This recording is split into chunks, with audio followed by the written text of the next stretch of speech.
are here with Tessie Ashe, one of the original boss babes, okay, at least in my life. So this is my mom, and I'm so excited that you're on. Thank you. And that we get to talk and chat and kind of, talk about how you, started, like, I guess, your life, like maybe a little bit of history, and Okay. then how you grew up, and then talk about how you and Dad became entrepreneurs, and that's really and truly what started. Like, that's the precursor of my life, Right. So, anyway, but go ahead and just talk about a little bit how you grew up and your family dynamic, maybe. Interesting. I was born in 61, Okay. and we lived in Houston and Bel Air when I was born. Okay. And my dad and uncle built two houses out in Cyprus Okay. one for each family. And they moved out to Hempstead Highway. Back then it was Hempstead Highway. It wasn't 290, as everybody knows it now as a freeway at Jones Road. Yeah. It was Hempstead Highway in Jones Road, and then down Jones Road to Tower Oaks past 1960, which was a 2-lane road, much like kind of Nickel Sawmill, Really? Yeah, it was little. Whoa. It wasn't a thoroughfare. It was a farm to market road. So Yeah. just a FM. Farm to- and yeah. it was 2 lanes. Gotcha.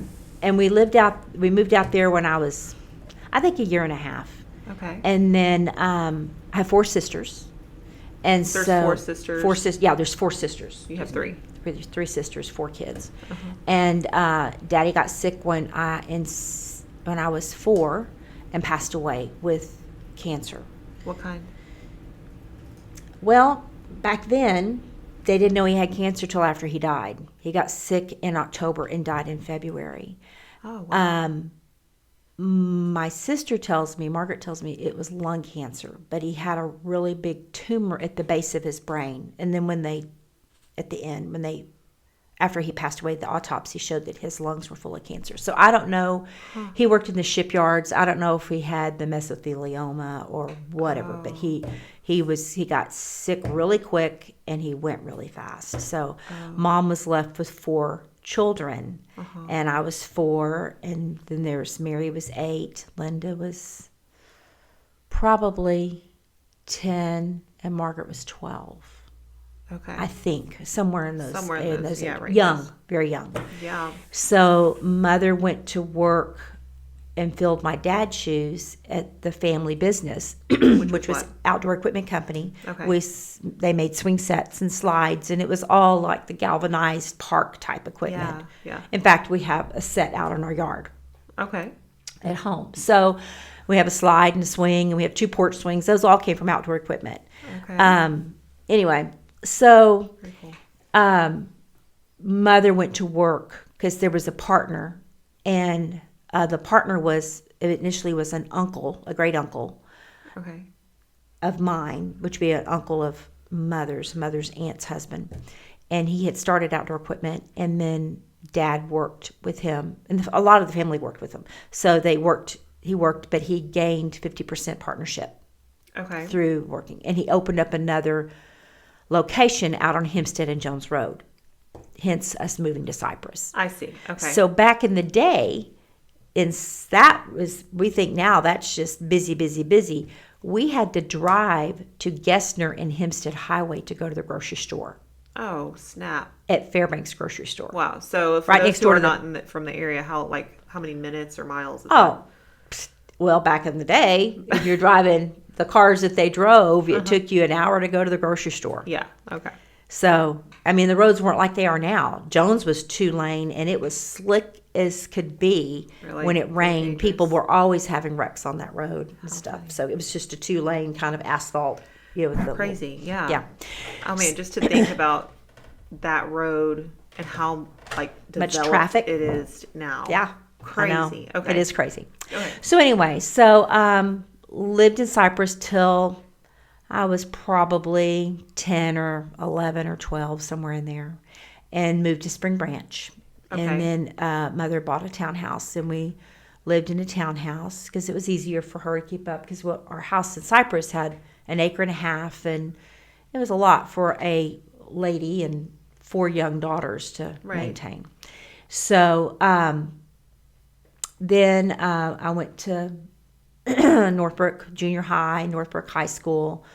Met Kevin when we were in high school, so we were high school sweethearts. Yeah. And we dated since we were 16, got married when I think we were 23, maybe, something like that. Gosh, I don't know, I was going to ask these questions. I've done math. Anyway. Somewhere around there. Been married 44 years. We were together 6 before we got married. So okay, we've been married for a long time. Is that right? Maybe 83? No. We got married in 83. Been together 44 years. Okay. Long time. Anyway, so then we had you when I was 28. We were 28. No. Because we're the same age. 26. See, she's got it better than I do. Well, the reason I know that is because when I was pregnant with Emma. That's right. You said that when you were pregnant with me, you were 26. That's right. And I was 26 when I had Emma, and you had me when you were 26. And I had Paul when I was 28. Yes. That's what it is. Yeah. Sorry. No, it's okay. No worries. And then 10 years after you came Caleb. Right. Yeah. So, but as far as businesses, we started a carpet cleaning business when you were born. And Kevin had been laid off. He worked in shops, like as a machinist. Machinist. In shops. And so what does a machinist look like? Like what did they he work do? on lathes and build parts and things for oil field. Okay. Tubes, and they have a solid piece of metal and the machine makes something out of it. And he ran those machines. He ran the machines. And then when you were growing up, what did your mom do? Well, to provide for you girls. She stepped into daddy's shoes at Outdoor Equipment. Oh, so she did that. But what did she do before? Before that, she was a housewife, but when she was young, she was a nurse. Okay. So there's some nursing background. Whatever, so. Mm-hmm. Yeah. Okay, so then back to Dad. He was a machinist, and then what did you do before you went into business? I was in the apartment industry. Okay. And started out as a leasing agent, worked my way up to a manager. I managed 2 properties, and I helped at different times. Back in the 80s, there was a lot of turnover in properties because that's when the banking, we had a banking crisis and foreclosures were big. That's when Jimmy Carter was in office and interest rates went up to 18%. I mean, it was in that era. It wasn't fun, and we had to wait in lines to get gasoline. That is crazy. And I remember doing that in high school, and if your license plate ended on an even number, then you went on certain days, and odd numbers the other days, and it was just nuts. It was so nuts, and of course it got real expensive. I mean, nothing like it is what we think of as expensive now, but. So what happened when you went on not your day? Would they say, no, I can't serve you? Yep. You didn't get gas. I know. Okay. It was crazy. That's crazy. Nuts, but okay. So, yeah. But there was a lot of savings and loan problems. And Kevin is better at this, remembering all of these details than I am. As you can see, I've slept since then. Just like when I had my kids. I don't know how old I was, but I had them now. But anyway, but a lot of the savings and loans went under, and they had loan money for these apartment complexes. So a lot of those apartment complexes went in, default or whatever. So there were property management companies that came in and took them over, and I helped some of my property managers with things like that, going in and helping figure out what's going on when they take over a property, because you kind of have to do an assessment and stuff. So I did some of that, a little bit of that, not a lot. Okay. And then what was your first job? I worked at Hancock Fabrics. You did? Yeah, imagine that. Mm-hmm. She's a quilter. Mm-hmm. Yeah. Sewing. Anything, yeah. Loved it. Loved working there. That was my first job. Really? So from Hancock. I went to Outdoor Equipment. outdoor equipment, Uh-huh. and then you got the job as in the apartment in the, industry. yeah, okay. Okay. Yeah. Cool. Yeah. Wow. Okay. And then, so after that, we had you, and I worked in the apartment industry, and Did we live in the apartments? at first, first, and okay. then changed jobs, or you were new and I newborn, and I stayed home for a while, and then excuse me, and then I had one of the people who owned properties from the past, my apartment industry past, before the company I had departed with, called me, Mr. Kilday, and he said, "Hey, we've got this property. I want you to come work for us." Okay. And I did. And then, and that was over in Greens Point, which at the time wasn't At that time, it probably wasn't bad. Gunslinger. Some parts of it were, but not where I was. That's the nickname we have for it in Houston. Yeah, it's called Guns Point. Yeah, because it's rough. Yeah, it's super rough, but a lot of low-income housing in that area, so that just brings the demographics into challenging. yeah. So then they added on to that property, and so I helped with that, bringing and punching units out and things like that. Cool. The new property. And then I got pregnant with Paul, and I didn't want to work. And you were in daycare, and that just tore my heart apart. And I'd had sitters up to that point, but my sitter went back to wherever, Columbia or someplace where she was from, and broke my heart. So shortly after, right before Paul was born, I quit that job. Yeah. And we had the carpet cleaning company. Kevin had started a carpet cleaning company. So what made him want to get into carpet cleaning? Because he'd gotten laid off from the machinist jobs. Okay. Because there was a downturn in oil and all of that back in the 80s. So, you get innovative, and so we did that. And then... So bad times create innovation and They do. creativity, and got to figure it out. Something, because we had no safety net. Yeah. We were our safety net, and that was scary because it was paycheck to paycheck. If you had a paycheck. Because Paycheck to paycheck. Because when he was cleaning carpet, and he did a lot of apartment complexes. Okay. Well, so some of those apartment complexes were foreclosed on. So they owed us lots of money. I mean, upwards of $20,000. Oh my gosh. That they said, we can't pay you.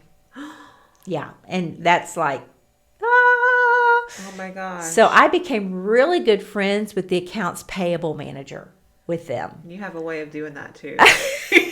Which is so good, which is what you need, but you become friends with the people that you need to... You need to remember who you are. And I mean... And not in a bad way. Not like, oh God, she's calling again. No, I just, hey, what's going on?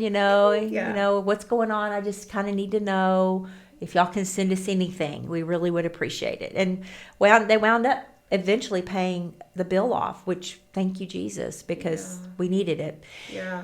But anyway, so that's what he was doing, carpet cleaning and all. So I resigned from my position in the apartment industry. And then I had Paul. And then after Paul was born, then we discovered things weren't just right with him, his health. And so then the pressure became intense. Very pressurized. Yeah. Yes. Yeah. So it was August 7th that he was diagnosed with cystic fibrosis. Okay. And that day he went into the hospital. He did? Yeah. For what? What made him go into the hospital? I'm sorry. It's okay. So they could get a baseline. Oh, a baseline. Okay. I'm sorry. It's okay. Fresh. Anyway, so we did his baseline. He was in 10 days. Okay. And had the most wonderful nurses. Good. One in particular was Rose Simeon, Uh-huh. who was a nurse of my niece, Farrell. Okay. And Farrell had passed away 10 years prior with the same disease. So it was a very hard diagnosis for us because we had just in recent years experienced the end The heartache of it. of the disease with my Yeah. niece, Yeah. who was a trooper. Yeah. And but Paul was happy.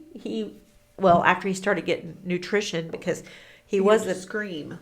Yeah, I remember he would just scream and He scream. cried, because he had belly aches and stuff. So Yeah. anyway, so once they got him on enzymes and they got him leveled out and he started gaining weight and all of that, then 10 days later he went home, and then he just thrived. He really did thrive. Good. You know, and so we were very cautious of him, and one of our main reasons for homeschooling you guys was because of him. Yeah. And we didn't want him to be exposed to a bunch of Germs. cold and flu, and Yeah. kids bring home sickness and stuff.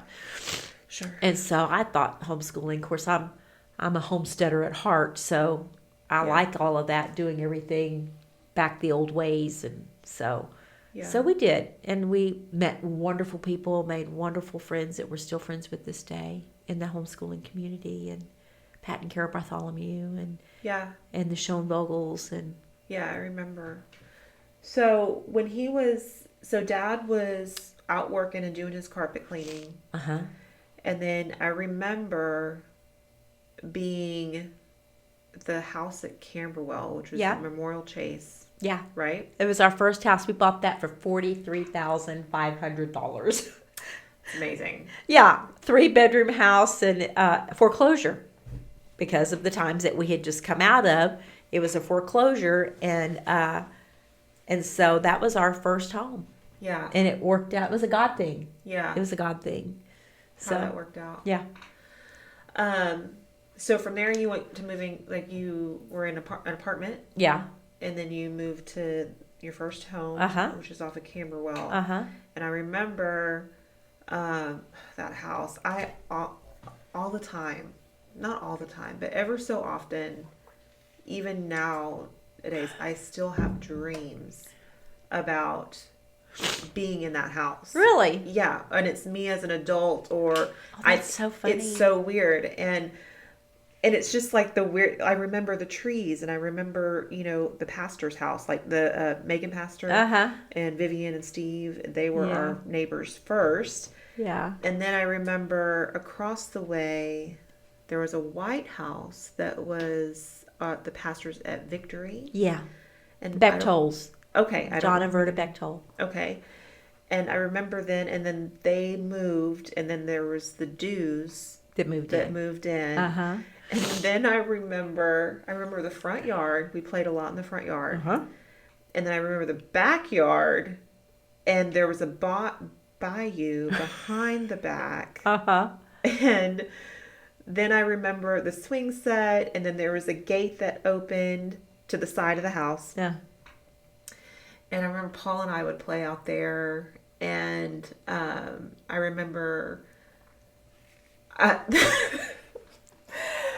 okay, the house that was next door, it was a special needs home. Group home. It was a group home. It was a group home. Was it special needs? Oh, yes, definitely. Okay. Yes. Definitely. Okay. Adult. Yeah. And so I remember them being out there, and just they'd be yelling, or it was just always chaos at that house. Chaos. But I remember that growing up, and they had a van, and they would load everybody in the van to go to work. Yeah. And they go to whatever facilities or whatever they had, and then they would come back around 4 or 5 o'clock. Yeah. And they'd all go in the house, know. So I mean, they were very peaceful until somebody got outside, and they weren't aware they were outside. Yes. I had an experience with, oh, Lord Jesus, yes. You had an experience? Yeah. Do you remember that? Yeah, I remember the story, but I don't remember. Well, our house had 3 bedrooms. The master was like a mother-in-law plan. The master was over here, and then you came through the dining room, and then down the hall, and there was a bedroom. Well, the end bedroom at the end of the hall, I was using as, at the time, a sewing room. which wound up being an office, which wound up being kids. I mean, Yeah. we revolved doors with all kinds of stuff always. So Right. anyway, and I was quilting, working on a quilt. And I was sitting in front of the window because I liked the light. And I had blinds, right there. And I'm working, and I look up, and there is a man looking in. Oh my gosh. And I screamed, and I shut the blinds, and I was like, oh my God.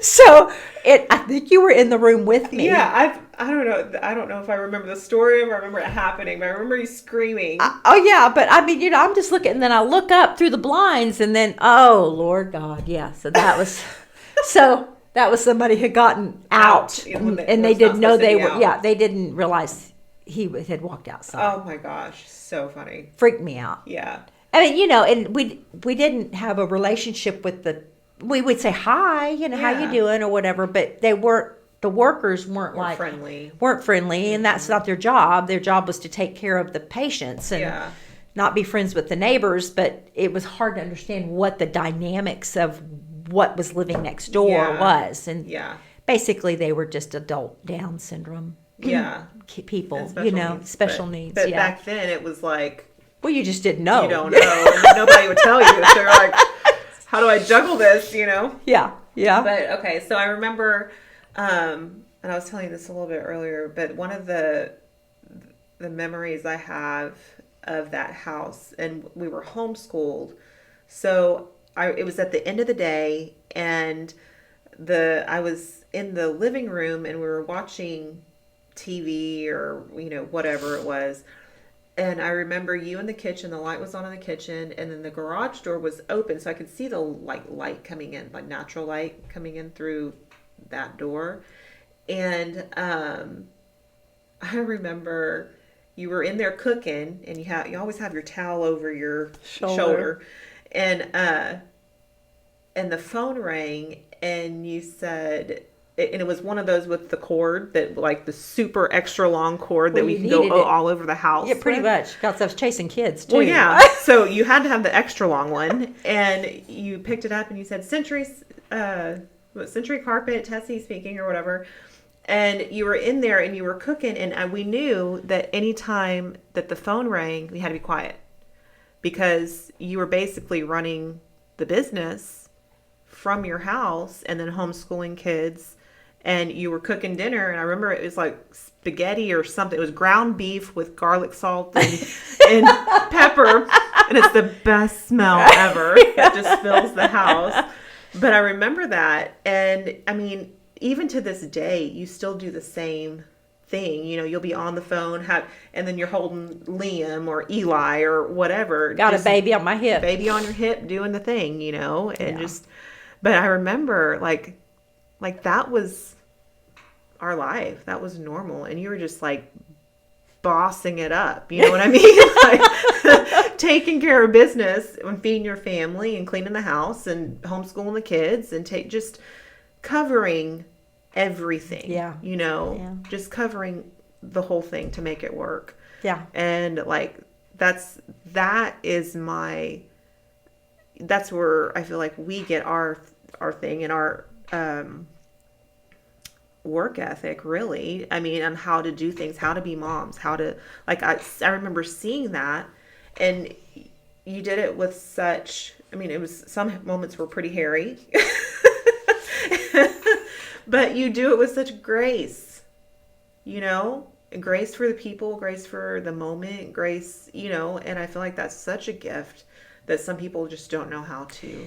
I was taught from little, and my family being in a retail business, and having a swing set company, is the customer's always right.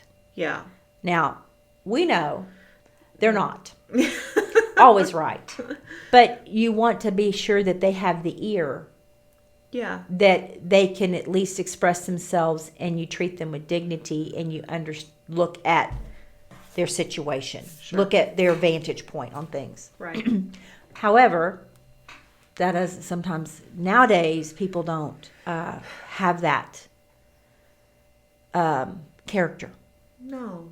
But back then, that's you know, I had and I had children to raise. I had a child that had some special health issues and how we Paul, when he was little, it was real important that he get lots of calories. Yeah. So hence we all got lots of calories since we all got a little fluffy and we like to eat well. So Paul was always, well fed, and so were we. But so it could be challenging, especially in the early days of him being born. Was very challenging. Well, I mean, it wasn't just little special. It wasn't little special things that you just tweak this. It was very serious, especially at that time. Mm-hmm. The prognosis. They expected him to live to be 8. That's what you were handed. Yeah. And but with God, that experience, by God, I know exactly. But that experience that you had with Farrell, just validated what they said. Yeah. And then, but you're a fighter. Oh yeah. We are fighters. Yeah. Ashes are fighters. Dad's a fighter. And so you guys took every step necessary that you had to, even if it was uncomfortable, to go ahead and do the best thing for him.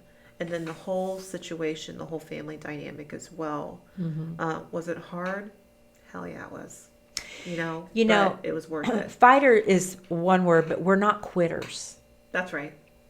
We don't quit. And they, when he was diagnosed, the challenge then became financially. Yes. Is that we had to have health insurance. Yeah. Because back then, you had to be destitute to get any help from the state. Yeah. And anything. And they really, one person even counseled us that maybe we should get divorced. Because if we were divorced, then me having custody of the child, I would be a divorced single mom that would qualify. Mm. Well, I was just like, whatever, what do we got? But Kevin's like, no, we're not doing that. Yeah. He said, because then it's too easy to walk away. Yeah. And that's the truth. That's the truth. So we had, at the time, with a family of 4, small kids, self-employed, our insurance was more than our house note. Wow. House note was maybe $600 a month, but our insurance was $750. Every year it'd go up $850. Yeah. And we were making a lot of money. Yeah. So, it was literally praying in the mailbox. Yeah. Lord, please, we need to pay our light bill this week. I need to pay it by Tuesday. Yeah. God would have the money there. Yeah.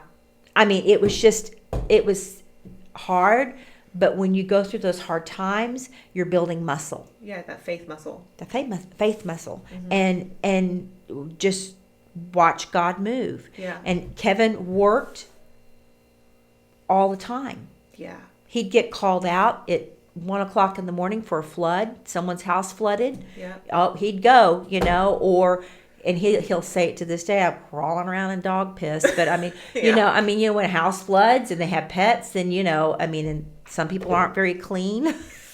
No, I'm not clean. I'm not a clean freak, but there's some that are really, really bad. And he's like, oh my God, you wouldn't believe the stuff that, carpet. Yeah. Anyway, so he cleaned carpet, he cleaned bowling alleys, he cleaned apartments, he cleaned anything he could clean to put money on the books so that, we could pay our bills. Yeah. So, and then how we changed from that is that he took his machine, he had a truck mount machine, the kind that goes in the van, to a repair guy who was in the industry. Guy charged us like, I don't know, $800, which might as well have been $8,000 to us because it was a lot of money. Yeah. And still didn't fix it.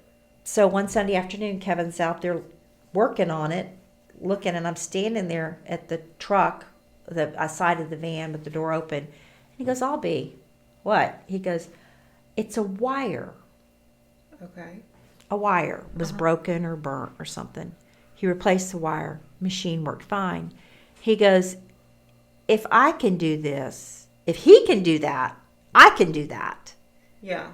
So that's how Century Supply was born. Okay. And so Century Supply was a supply company that supplied carpet cleaners, restoration companies, and people with cleaning supplies, carpet cleaning supplies, chemicals, anything to do with carpet maintenance and all that. And we had a little bitty shop over on Veterans Memorial. Then we bought a building on Gessner and renovated that building. And Caleb was born during all of that. During all that, I remember. Because he was I was home from the hospital 2 days when we went to go sign the papers on that loan. Yeah. We don't stop for having babies. No. We sure don't. No, ain't nobody got time for that. So that's how it was my first, my second, and my third. I took a little bit of time, but come on. He's like it's like, I don't know, like the possums do. Carry them and go. Strap them in. Let's go. So so we started Century Supply that way. Okay. And then had that business from 94. Caleb was born in 97. That's when we bought the building. But we started at 94. Okay. Around there. And sold it in 2005 or 6, 7, somewhere in there. Yeah, it was right around. I graduated high school in 2005. So around that time. So. Yeah. Yeah, because there was some overlap there with Ashland Manor. Yeah. That was 2003. Kind of started that whole deal. And then finally, I think Century sold somewhere in there. Yeah, 5 and 6, somewhere in there. Yeah. So we started Ashland. And then... so what made you want to... Why the shift from carpet cleaning to... weddings and events and Kevin people. And my friend Colleen. It wasn't me, because I was a bookkeeper at Century Supply. Okay, so at Century Supply, you were more of the books, background, again, making sure everything worked, all the... Accounts receivable, accounts payable. Okay. Debt, all that. And then we had a storefront there. So it was... and I remember we would do like the mail outs. Yes. And me and Paul would help you like fold catalogs. them. Yeah. Oh yeah. And then we'd have one job, and we'd sit there and we watch Star Wars and Three Ninjas and Pure Country. Ooh, I love Pure Country. But yeah, we would sit there in Texas. We would watch the movie Texas. Paul loved that movie. And we would sit there and we'd either, you had the automatic, finally we got an automatic stapler instead of doing this thing. We would, Oh, we'd send out thousands of flyers and all over Texas or wherever. It was all the carpet cleaning companies in Texas or Texas, Louisiana, Oklahoma, whatever. We would do classes. When we moved into Century, we would do these education classes, and everybody was certified in carpet cleaning and restoration and flood damage, and then mold remediation was really, really big. We did a lot of classes in that, and because you had to be certified to be able to do all that, right?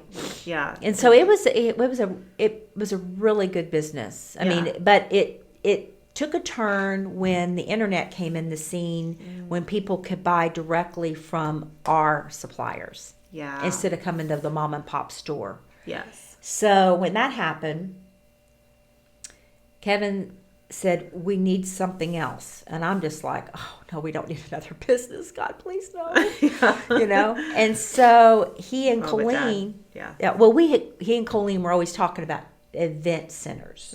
Because Colleen's comes from a family that catered and did that kind of stuff. Yeah. And so they would always talk about that. And the vision is to have a hall and kind of that thing, I wasn't interested because it was weddings, and I was just freaked out by weddings. Totally freaked out. That's somebody's days. I didn't want to screw it up. I don't know nothing about. I mean, I did my wedding, and that wasn't really much. It was a church wedding with little church reception. Cake and punch. Oh, we had sandwiches. Okay. And at the fellowship hall, simple, nothing fancy at all. but so that summer before we started, and I don't know if you guys remember this, I'm sure you will, when we went to Louisiana all of the plantations. Oh, yeah. So we saw in the... That was fun. That was fun. That was really fun if you can do that. Yeah. We saw in the newspaper one Sunday that they did a River Road, like in the travel section or whatever, when we had got newspapers. And so I'm like, that looks cool. Yeah. So let's do this. Well, Colleen and Mike were over, our friends, and so they were over. So we all got together and talked about, let's go do this. So we left on a Wednesday or Thursday, and Mike took some days of vacation, and Kevin left work, and we loaded the kids up because it was before school was going to start, and we went and toured the plantations. Yeah. And so that put the bug. Oh, boy. That was it. That was it. That's what did it. That's what did it. But we went to the Laura plantation. We went to the San Francisco plantation. We went to the Nottoway plantation, which I think Nottoway was my favorite. Yeah. And then Oak Alley, which is beautiful, but it was super commercialized. Yeah. There was 4 that we went to, I think. But Nottoway had a historian. Yes. And I found that historian, and Kevin and Colleen sat down on a settee. It wasn't even a sofa, it was a settee. And I'm sitting here talking to this historian, just like I know, just eating it. Hanging on every word that she said. Because we love history. I love history, especially that history. Yeah. And Kevin does too, but he wasn't into it as much then as he is now, because now he's discovered his family. He has a pedigree that goes back to William the Conqueror days. Yeah. Yes. So That's anyway, amazing. Yeah, it's amazing. Ashes to Ashes coming soon. Yeah. But anyway, we hope so. We want him to do a story for our family, so that for sure tell the stories. It's amazing.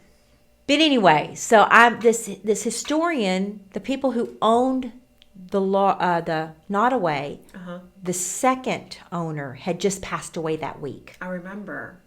Because they had the black veil over the mirrors. Over the mirrors. And why did they have that? What, you remember why? Well, the story goes is that in the day when someone died, they covered the mirrors so that their spirit couldn't come back. Come back through. Right. Come back through. So anyway. So things would show up in the mirrors. Or after. So they just kept that closed. Yeah. Well, they hoped. The veil down. They hoped, but it didn't stop it. Trust me. So, but the owners prior to this lady that owned it was the Randolph family, I think. Thomas Randolph or whatever. During the Civil War, he took his family and his slaves to Chapel Hill, right up the road here. And they farmed in Chapel Hill cotton, and I believe the story was, she said that he took his money and put it in the British pound. Okay. Because whoever won the war, if you had your money in the Confederate money, you ain't gonna have no money no more. So that's very smart. He put it into the British pound because that was actually going to stay. That was a currency that was going to, or put it in gold or whatever. Yeah. But I mean, so I believe the story is that something about that. But anyway, they came to Chapel Hill, which I was just like all over it, because we at that time had property in Chapel Hill, and I love the Texas history. Yeah. I mean, homeschooling, that was my favorite thing. Let's go to Washington on the Brazos. Let's go to Austin. Let's go to there. Yeah. We traveled so much in homeschooling that we got to actually go and experience, the Alamo or whatever. You made like a whole, I forgot what you would call them, but they're like a lesson plan surrounding that whole history lesson, and then we'd go see it. Like, how cool is that? Most kids don't, they just read about it, and barely if they can read. This is where they did this. This is where Travis and, they this was the room that he was in. This room right here. I remember Paul and I think it was Nathan and Bartholomew, and they were so stoked about the Bowie knives. Oh, yeah. You know? They got and Bowie knives. Yeah, and then they had their hats. It was like it was like a tail. There was Yeah. a tail coming off something on there. But David Crockett, it was one of their the ones that they would talk about. Yeah. Paul would constantly just like Love David Crockett. And then they had their little rubber band guns. Yes. That we would get there, and very cool. Yeah. And then we'd go see the movie at the IMAX next to the Alamo about the Alamo. Yeah. Which was awesome. Yeah. I don't know if they still have it, but it was awesome. Yeah, it was great. It was filmed in Brackettville, Texas. Great experience. I mean, especially as people back then, they would be like, oh, you're homeschooled. And now it's like more people are going to homeschool for various reasons. Yeah. But they're kind of bogged down with that mindset. Oh, they're not going to be socialized, all of that. But truly, kids. like, we had so many friends, so many experiences. We took classes, we took art, we took horseback riding, we went and saw all the things. We went camping, and we would look at the caves and the caverns, and whoa, like, what an awesome childhood. Yeah. To go see and experience all of those things. You can't do that in school. Mm-mm. The regular public, no shame to it, but you can't experience that. And I feel like it's so cool to have those experiences to look back on, and those memories to look back on. Because they're always tied with camping. Oh, always. And then those raccoons, you really learn how to secure your food. With that, because they're smart there. They are smart. They are smart. Anyway, but yeah, we would always go camping, and Inks Lake was a big one that we would go to. Oh, that's where the caverns are. Longhorn Caverns. And then, Stephen F. Austin State Park is where the site of one of the battles, Texas were. And if you go to the site, at the time you still could dig around in the dirt and find pottery or broken dishes or things that from the site of the town where they had, stuff happen. But in talking about socializing your children and homeschooling, my kids, and Caleb went to school, to private school, because that's when we started the manor, and we were busy with that, and he needed to be educated. Yeah, sure. Kind of important. But such a difference. But with homeschooling, our kids could talk to adults. They could play with little kids. Mm-hmm. You didn't have the peer of like, this is my age group, this is who I'm going to be around with, this is who I can talk to. And you saw that through fruition with Paul. Yeah. Because Paul had friends. He loved the little kids. Yeah. He adored his nieces and nephews. But he was friends with people that are older than me. Yeah. And some of those friends even drove from Ohio to his funeral. Yeah. Well, because it's like... We met on a Matchbox 20 cruise. Yeah. Oh my God, that was the bomb. That was the bomb. That was so much fun. Yeah. Me and Paul. And then Susie and John. We just had a ball. Yeah. And he got to meet Matt. He got to meet Rob and all that. Rob Thomas. He was Rob-cessed. He was Rob-cessed. Instead of obsessed, he was Rob-cessed. Oh yeah. Oh yeah. So Rob-cessed. funny. He was. He loves me. He loved music and lyrics, and even till the end, lyrics were a big thing with him. Big deal. Yeah. But I mean, even going back to the homeschooling, and I mean, like you said, we could have real conversations with people, polite conversation, even if you agree to disagree or whatever, or even not even saying that, just saying, yeah, like I see where you're coming from. Look through people's eyes. You don't, everybody's so quick to judge somebody. Yeah. In today's society, especially, of well, you fit into this category, but I'm over here in this category, and you're wrong. Right. Well, no, we're all human. Right. We're all humans. Right. And if you don't try and see things from their vantage point, then you can never come together or agree to disagree. But that's what America's supposed to be. We're supposed to be free. Right. Although they're trying to change that quickly. Right. Because they're canceling you if you don't do this or you or that. If you don't do X, Y, Z or whatever. It's dumb. Like, with my People need kids, to wake up. with my kids, I agree with that. They do need to wake up. But I could see with some of our kids, they go to public school and some of them go to private school. They're very this is my grade. This is they don't talk to. It's classes. Yeah, it's like exactly. It's like like a social class. Mm-hmm. Yeah, and whereas like with our I kids, play sports and you don't. Yeah. I'm a It's very cheerleader and you're separated. not. It's not like that's not cool. And so then I told like my kids, I'm like, you know what? Like it doesn't matter if you're friends with somebody who is in, 8th grade or 3rd grade or your baby sister or whatever. I said, we are all here on this planet at the same time. Right. So that's what matters. Don't focus on the wrong things. So you can learn something from somebody who's in 3rd grade and you can learn something from somebody who's who's graduated, who's an adult, who's a grandma. You can learn.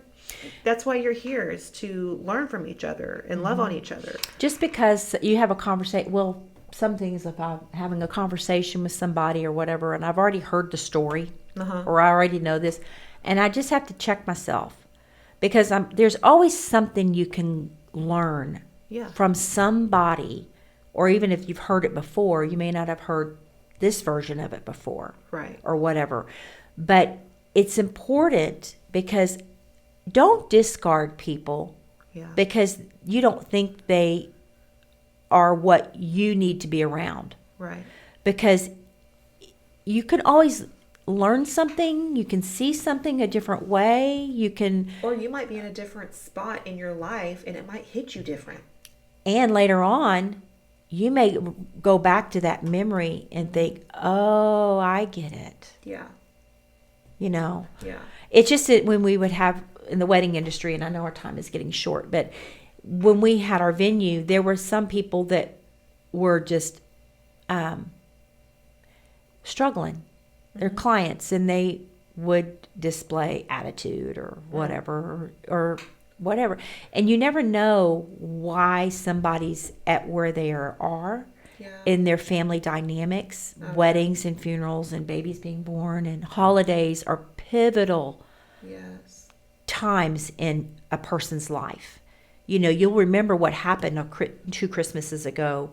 You'll remember what happened at a wedding that was either great fun or a disaster. Right. You'll remember when somebody died and how someone behaved at a funeral. Yeah. Or what someone said about your loved one at a funeral. Yeah. You remember those things because they're just like pops of explosion in your brain of memory. Right. So they're also a very emotional time. Yeah, everything's emotionally charged at that time too. And weddings, and as well as that they can be. And so one time I had this mom and she was just upset and big upset. And not at me. I hadn't done anything. I was trying to help her. And she slammed the door in my face. And I was like, and I just stood there. I thought, and Colleen goes, well, what do you think? I go, well, she's not mad at me. It turned out her ex-husband was there who brought his now wife. They've been divorced 5 years, never got things settled emotionally. Yeah. Brought his wife, who was the woman who is the reason why they divorced. Or something, yeah. And they were there together, and it just brought all that emotion back up. Yeah. And oof. Yeah, it's hard. So anyway, by the end of the wedding, they were going around together greeting all the guests because I think Together. Well, what happened is that the dad saw the police officers there. Oh. Because we always have police officers. We always had one, but if there was alcohol, there was 2. There's more than one. Because that was the rule. They had to have more than one there if they were serving alcohol. Yeah. That was a rule that police gave us. That was their condition.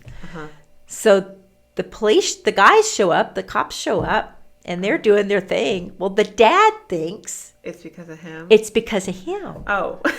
he Guilty conscience, he assumes that because there's drama, you know. Animosity. So everybody, No, there's just alcohol for me to deal with this.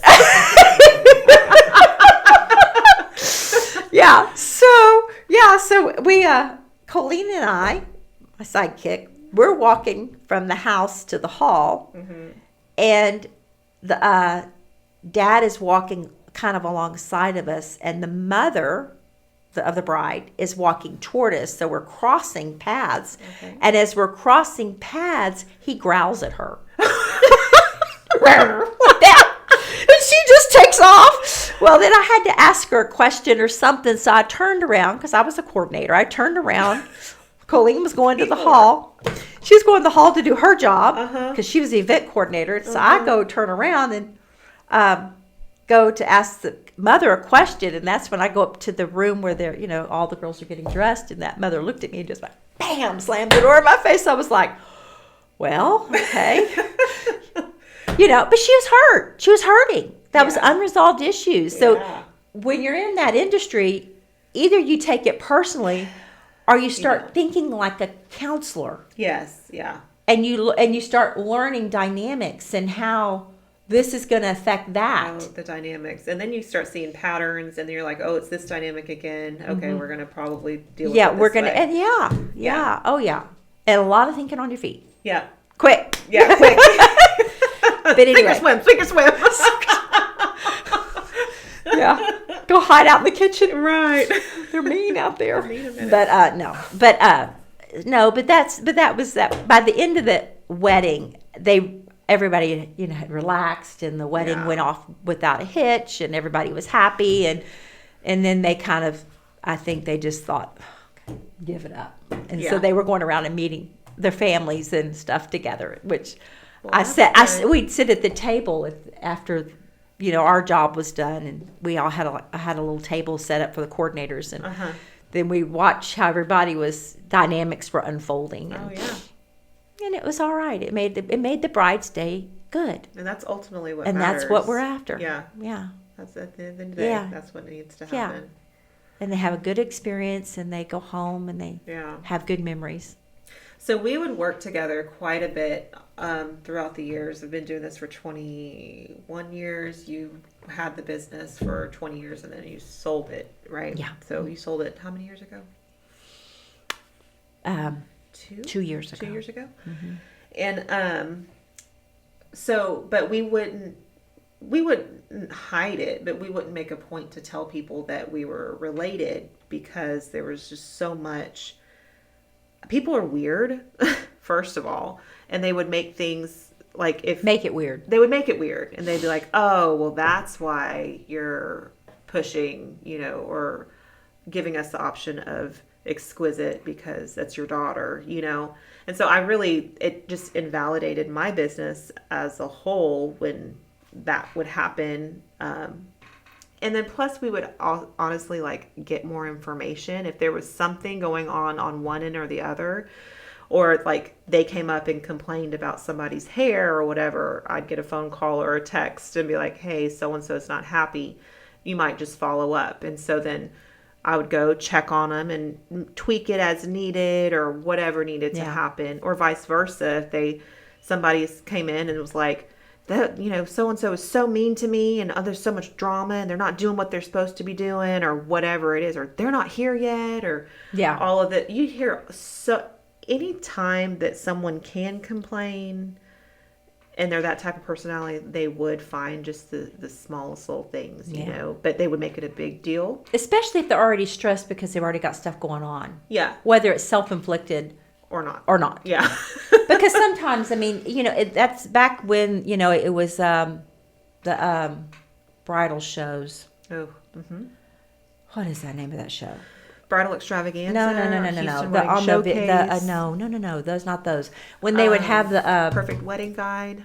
No, the reality shows. Oh my gosh. Bridezilla.